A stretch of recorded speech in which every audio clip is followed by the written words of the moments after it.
Jonesy and Amanda. Jam Nation. Down to the Jonesy and Amanda Arms for the pub test. Bringing Diana into the Coronation, does that pass the pub test? For many people, it seems that they couldn't get past the fact that it wasn't Diana who was having a crown put on her head at the Coronation. Even the Herald today has an article, What Would Queen Diana Have Worn? And they're discussing what she would have worn at the Coronation, watching Camilla be crowned, and how Diana would have felt about that.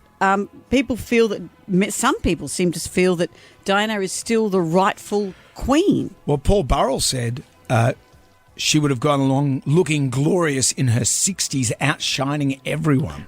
Paul Burrell has been, what's the word?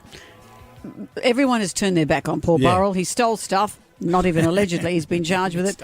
And her sons have said they want nothing to do with him. Mm-hmm. So let's all put Paul Burrell in the barrel. But sounds good though, Paul Burrell in a barrel. Some people are saying, I've thought about Diana all day. Really? Others have said, let's get some perspective. Charles and Diana were married for 15 years. He and Camilla have been married for 18 years, and together, as we know, a lot longer than that. They weren't allowed to marry first time around. Charles did his duty in marrying Diana. That relationship wasn't successful.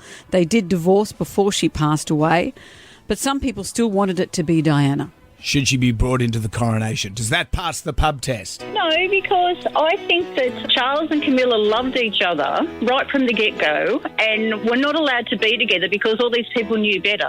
Charles never stopped loving Camilla, and while I loved Diana and I did give Diana a bit of a thought during the coronation, I really believe that if everybody had butted out, it would have been Charles and Camilla being coronated anyway. I probably am one of those people that say this stuff because I like Diana, and I just thought if Camilla and him had been allowed to marry in the first place, it would have changed the course of history. But she did cross my thoughts over the weekend. 100%. She so deserves to be there. So deserves. She's the mother of the future king.